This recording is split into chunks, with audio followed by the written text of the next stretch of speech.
Абырай Алтынсарин, өнер білім бар жұрттар, өнер білім бар жұрттар. Тастан сырай салғызды, айшылық алыс жерлерден, көзімді ашып жұмғанша.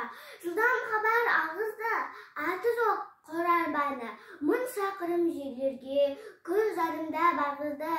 Адамды құстай ұшырды, мас кетін сұмысты, отпен суға түсірді, отынсыз тамақ пісірді, сусыздан сусын ісірді, теңізде жүзді балықтай, дүниені кезді жалықпай, білгендерге осылар бәрі дағы анықтай, білмегенде танықтай, бізде бекер зат балық, осыларға таныспай, ат өнері білінбес, бәйгеге түсіп жарыспай, зекілдеп шыққан көк шөптей, зада өспірім достарым, қатарың кетті-ау, алысқай, ұмтылмас қалыспай, біз надан боп өсірдік, ектегі сақалды, өнер жігіт көркі деп, ескермедік мақалды, біз болмасақ сіз барсыз, үміт еткен достарым, сіздерге беріп батамды.